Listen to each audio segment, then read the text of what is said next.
How are you? I am doing good today. I am well. It is about 70 degrees today.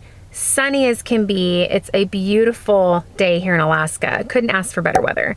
As you guys might have seen on the beginning footage, we are working on putting in a little dock on our pond. I'm super excited about that because that is going to be the same concept type of dock that we're looking to put on our remote cabin on the river there. You guys know we have to hike a pretty far way to get to our cabin when we get out there because we cannot pull directly up to our property out there because we have a ton of river weeds that the boat can't get through. So it's something Joe and I have been needing for a while. We've been talking about it, and so we're doing a little bit of a practice run on the pond at the main cabin. We're doing a cute little dock, and he's going to do like a little platform on the end of it so I can put a little table and some chairs out there and just sip my coffee and watch Parker swim and play with the dog. So I'm excited. We're working on that, and those 2x6s, I think they were, that you saw, those are just kind of Joe's guide for where he's putting those 4x4 posts. So we will be using treated wood. Those aren't staying there. They're just temporary for him to kind of get his measurements for where the posts are going to go in the ground. But I am on a mission today. I am seeing my primary care doctor for an appointment. I have a little bit of, I guess you could say, apprehension about this appointment. If you missed my video before this video, I shared with you guys that I have been diagnosed with Lyme disease. I've been struggling for several years with symptoms and seen multiple doctors and have been unable to figure out the root cause of my symptoms. I finally decided to go to a functional naturalistic doctor that ran a bunch of labs and a stool sample and all the things. She did the whole workup on me, and we have uncovered several issues, and the main one being Lyme disease, which is a bacteria that is contracted from a tick bite. An infected tick bit me. You guys know we lived in Virginia for 8 years. I was bit several times that I know of where I remember having to take the tick off of me. So I know I was bit. I just didn't know that I was bitten by an infected tick for several years. I mean, I've probably had Lyme disease now for at least 3 or 4 years. My symptoms have been going on for about 3 years. So if you missed that video, I will link it in the video description of this one. I went into detail about everything, but that will be in the video description if you want to check it out. So today I am here to see my primary care doctor and share all of my lab results that I paid for out of pocket with a private type doctor because nobody was listening to me. I decided to go in and make an appointment with my primary doctor to go over these results, and not to go in there with an "I told you so" or "you failed me" attitude out of anger. At this point, like, that's not going to do anything for me. At this point, I need help. I need to get better. And if I can get the help of my primary doctor in conjunction with my naturalistic doctor, both working towards getting me on the right path to recovery and relief from these horrible symptoms, I would be so grateful. And that's all that I care about. So I'm heading into this appointment today to share these results with him that I am positive for Lyme disease. And I'm curious to see his take on that and what he recommends as far as a path moving forward. So I will update you guys just as soon as I get out of the appointment.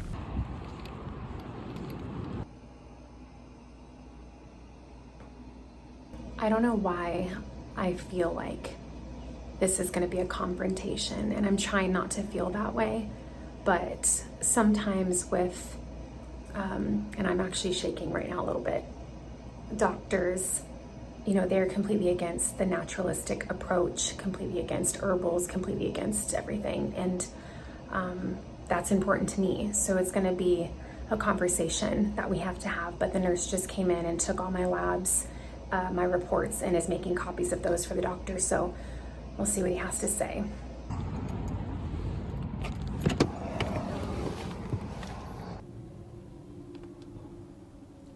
That was exactly what I expected from this doctor. So the doctor comes in and says, "Oh, your gut issues still just getting at you, huh?" And I said, well, yeah, but I've tested positive for Lyme disease. Oh, no, no, no, no, no, no. If you had Lyme, you wouldn't even be sitting here right now. That's debilitating. You wouldn't even be sitting. I just cut him off and I said, Dr. So-and-so, that's actually not true. Lyme affects everybody different because everybody's immune system is different. Some people have Lyme and they don't even know it because they are asymptomatic. Some people have Lyme and they're paralyzed and bedridden and can't feed themselves. And some people have Lyme that while still functioning and living their life like me, I am still suffering from a variety of symptoms that are impacting me.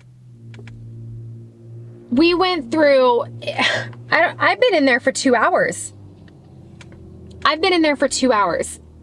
He pulls up this thing on his laptop, starts reading about Lyme. So he's got to educate himself first before he can have this conversation with me. Mind you, all the research I've done since I've been diagnosed with Lyme, I probably know more about this disease than he does at this point. And he says, okay, well, he brings up this picture of the iconic bullseye rash that you get when you're bit by a tick that has Lyme disease. And do you remember ever being bit with or having a rash like this? And I said, no, I never had a target looking rash on me, but I have been bit multiple times by ticks in Virginia when we lived there. I even had to pull them off. I have been bit. Well, almost every case of Lyme disease, you're going to see that iconic bullseye rash. And I cut him off again and I said, Dr. So-and-so, that's not true. 50% of people that get Lyme disease and get bit by an infected tick never have the bullseye rash. And he cuts me off and he goes, well, actually, it says here it's 80% of people get the bullseye rash. And I said, okay, then I'm part of the 20% that didn't get the rash. Why are we doing this? Why are we arguing about whether I have Lyme or not when my reports, my labs came back positive for it? This isn't that I went to some naturalistic herbal witch doctor that says, oh, based on the symptoms you told me, I think you have Lyme. No, my blood was drawn, sucked out of my veins, sent into a reputable lab that came back positive for all the things that she says I have wrong. And here I am trying to convince this doctor that I even have it. And I finally broke into tears and I said, are you going to help me or not? Well, just because you show positive on this lab, I don't know what markers they're using to determine that. Long story short, in order for him to help me at all, he's making me redo everything. Labs for blood work, stool sample, everything. Before he'll treat me for C. diff, before he'll treat me for Lyme or even start taking that seriously, he's making me redo everything. And I said, fine, I'll poop in a cup for you. Draw my blood. I don't care. You know what? Actually, I hope you're right. I hope you do some labs and my stuff comes back negative. I hope so. But I don't think they're going to. These reports don't lie. So he wants to verify it versus going off of some outside lab that he didn't order. Fine. So I have no answers as far as a way forward for treatment on any of my issues, except that my herbalist doctor has already shipped out her recommendations for herbal remedies to start targeting the Lyme. They're not here yet. They should be here any day. I'm just a sitting duck with all this stuff going on and no treatment. I'm gonna stop. I got a good long drive home. I'm gonna woo-saw. I'm gonna drink my electrolyte water. And I'm just going to take it one day at a time. Anyway, let's go home. Let's go home because it's a sunny day and I'm going to enjoy the sunshine.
Caught behind Venetian blinds, out of reach for the city lights.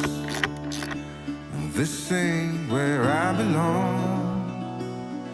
Hey, look at me, man, what I've become. I've been running east, looking for a sunset, digging deep since '99.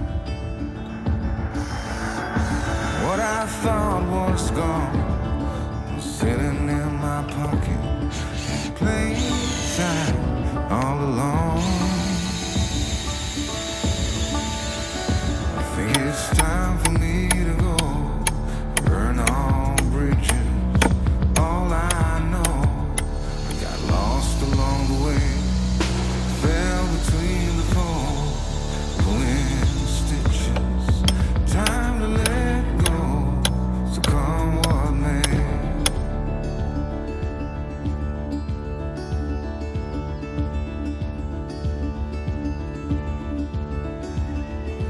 Don't look before you leave. What you give, you get to keep.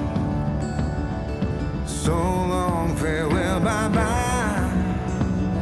Let's have a toast for those lost old lives. And my crooked little heart that seems so rebellious is falling apart right now. I'm bleeding, an easy kill, gonna leave it all behind. I think it's time for me to go, burn all bridges. All I know, I got lost along the way, fell between the folds, pulling stitches. Time to let go, so come what may.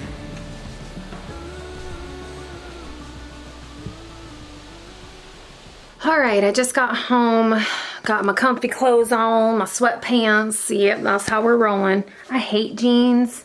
I hate jeans. First thing I do when I get home is change. I'm gonna go and check on Joe. I'm excited to see the progress that he's made on our little dock. And then I had something really fun I wanted to share with you guys. I kind of left you guys hanging on Instagram. I had mentioned that we added a new animal to the homestead, and then all of this like crazy medical stuff came up last week, and it really threw me for a loop, and I just never got back to you guys. So since that Instagram story, we've actually added 2 animals to the homestead. So I wanted to take you guys outside and show you so that you can meet them. I'm super excited, and I'll explain when we get outside. So let's go check on Joe. Wow, it's looking like a dock. Yeah. How's it going? Good. So the dock thing's on here. What dock thing? The dock board. Oh, the planks. This is just so I can get out here right now. So is the dock gonna go out further into the pond? Huh? There's a pole right there. Oh, you already got poles. I didn't see that one. Okay. I want to make this go there and then build like A platform? square. Yeah. Looks good. Has Parker been living in the pond all day? Yeah. Been in and out.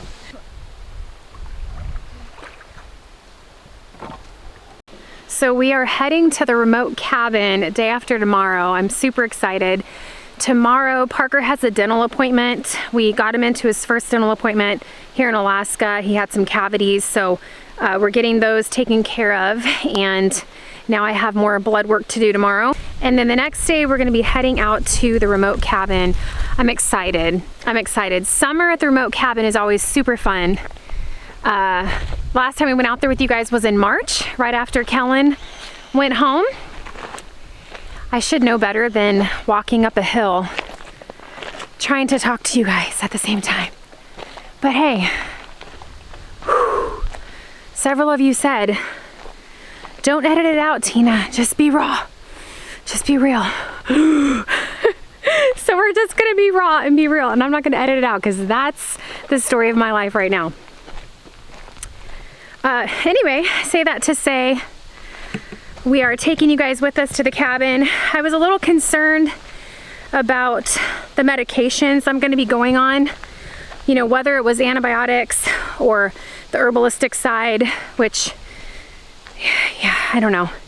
I just didn't know how they were gonna affect my body. So I told Joe, I don't know if I wanna go out to the remote cabin, being that I don't know the side effects of these things, and then we're out there in the middle of nowhere with no cell signal. No, we have not got satellite phones yet. We've been looking into those. We do plan on getting one, but we don't have one as of yet. So I didn't think that was very wise to be going out there on new medications, but looks like I'm not gonna have anything right now because my naturalistic doctor's medicine, the herbals that she sent to me, have not arrived in the mail yet. And obviously this doctor, my primary doctor, isn't going to do anything for me until he gets his labs back. So looks like we're still on for the cabin trip. So we're gonna just do a quick trip, probably like 3 or 4 days, celebrate James's birthday out there. James is 22.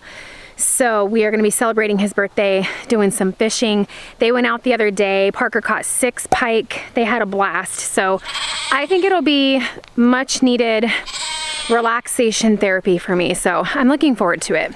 All right, so let me turn you guys around and show you our new babies. I am super excited. Some of you got a sneak peek on Lexi's last video. This here is Tilly. She is a mini Nubian goat.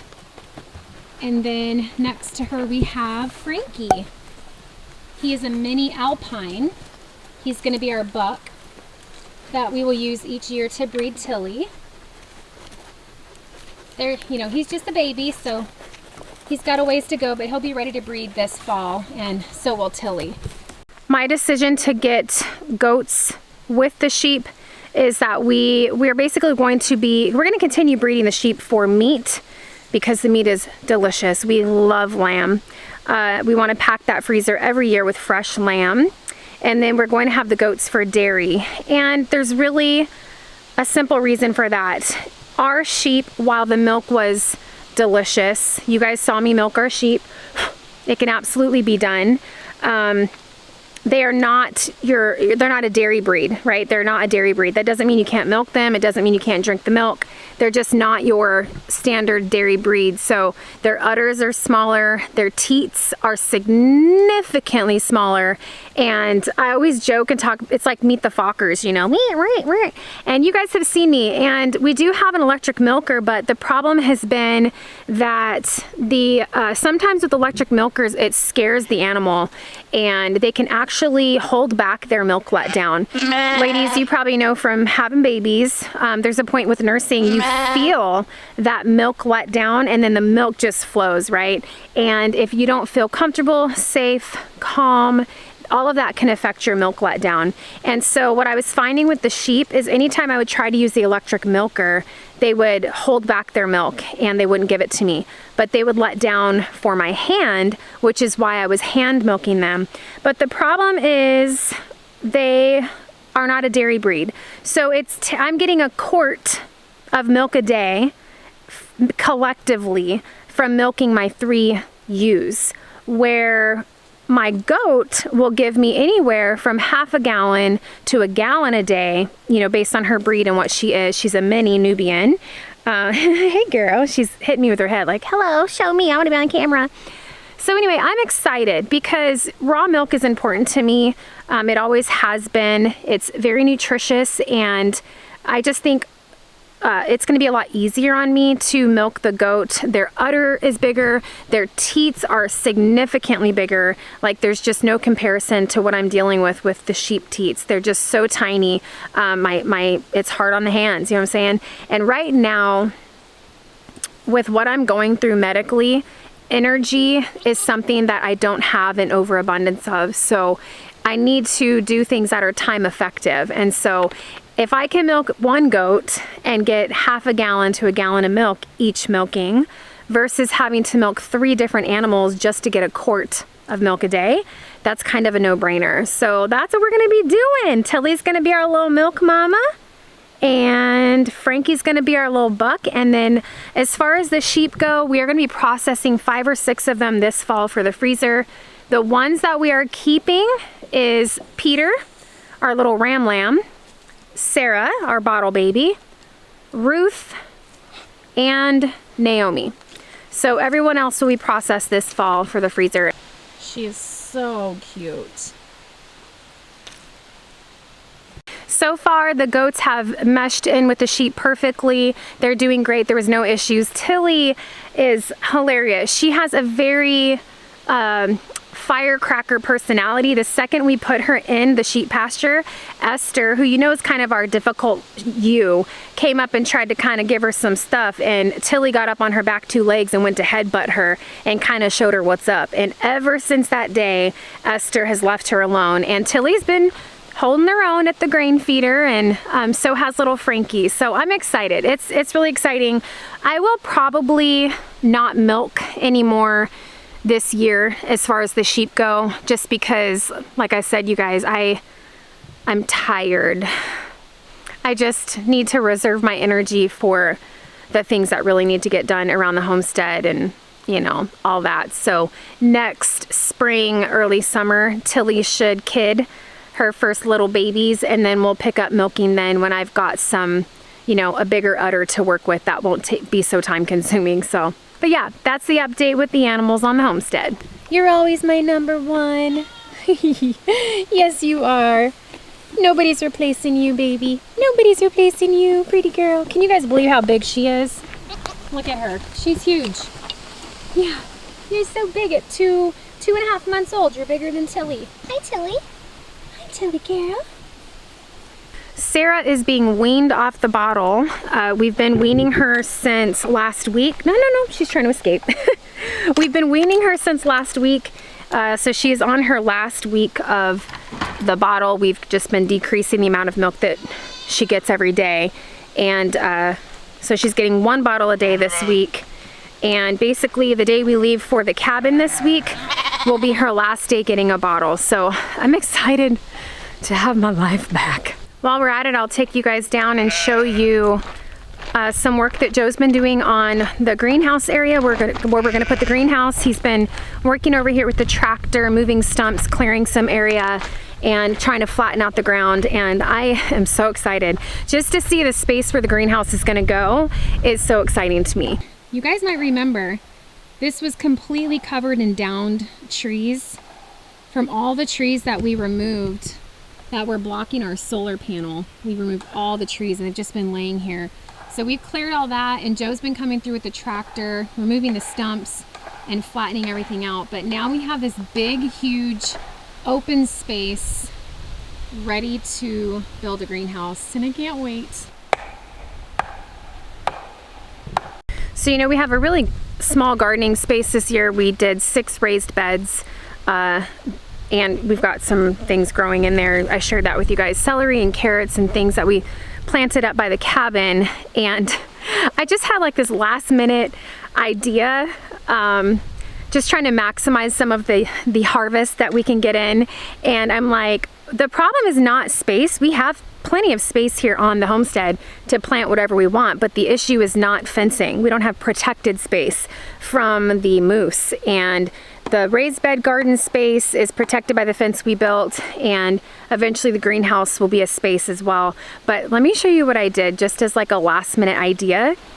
I decided to use the chicken tractor to plant some more plants in. You know, it's a fairly large chicken tractor. And so what we have growing in here is a few rows of carrots and some purple cabbage and some broccoli. And I actually need to come out here and thin them out, but you can see that the broccoli's sprouted, and we've got some cabbage over there and carrots. You can't really see it because they're still tiny, but they did finally sprout up with this warm weather that we're having.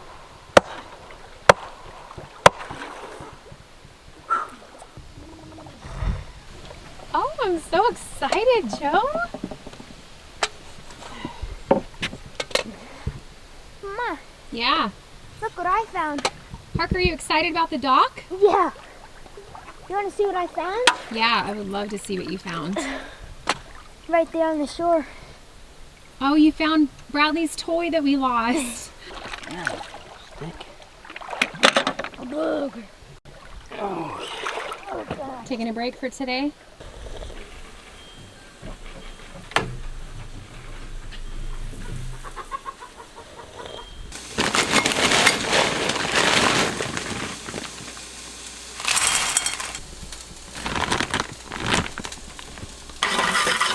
So far, the gluten-free diet is going okay. You know, it's crazy because there's like gluten in everything, but we're just kind of keeping it simple, kind of going back to our keto days just because that's what we know and that's what we're familiar with. So tonight we're just having a super easy dinner. We are having beef patties. Joe's grilling those on the grill with some sauteed onions and garlic on top.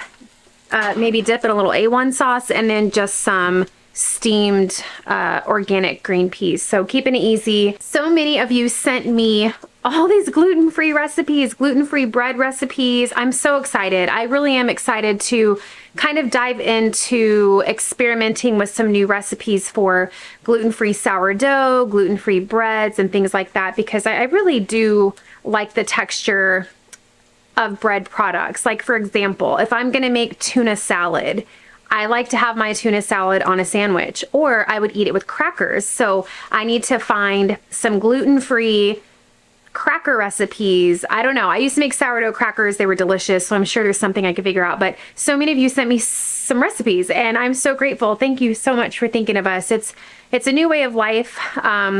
You know, somebody had left a comment that it was really overwhelming for me because they said basically, you know, when everything has gluten, it's not as easy as you think it's going to be, Tina. When you go to restaurants, like there's cross-contamination and you need to throw out all your pans. If you're cooking stuff with gluten for Joe and Parker and you're gluten-free, you have 2 separate sets of pans in the house, separate dishes. And I'm like, whoa. So the thing is, and Joe he really hit the nail on the head. He was like, right now our gluten is like up here, right? Because we've never done a gluten-free diet. And Joe was like, we're just trying to like, you know, get the gluten down to almost non-existent. I think it's almost unrealistic to think you could be completely gluten-free. Maybe you can if you're super duper careful, but it's overwhelming for me to think that I would never accidentally get something that has some gluten in it, or even like remnants of gluten because of cross-contamination, things being cooked in things that have gluten. It's a lot. That's overwhelming. So it's kind of like, you know, if you're working out this many days a week and you start working out this many days a week, this many days a week is better than this many days a week, right? So baby steps, you know what I'm saying? Baby steps. I'm trying not to stress myself out with it.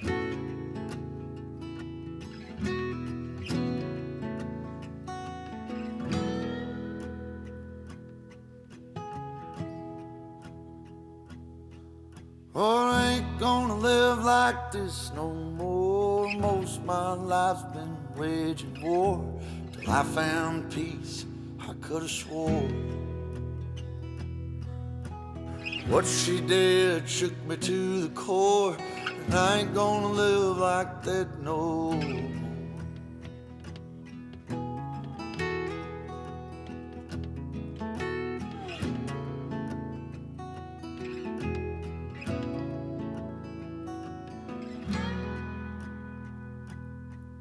Well, I ain't gonna live like this no more. Trouble comes when the barmaid pours another for a man who should have found the door.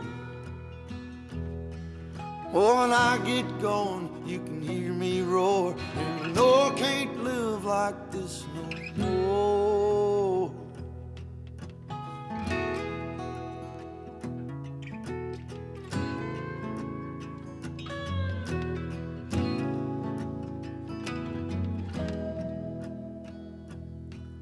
Oh, I ain't gonna live like this no more. more hurting as bad as the years before. Living in a lie I can't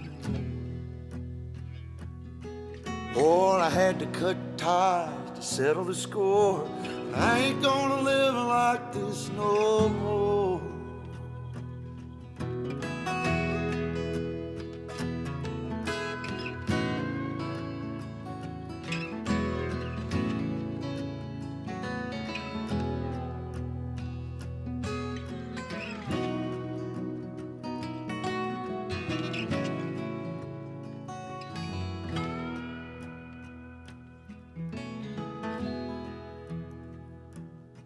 Lord, I ain't gonna live like this no more.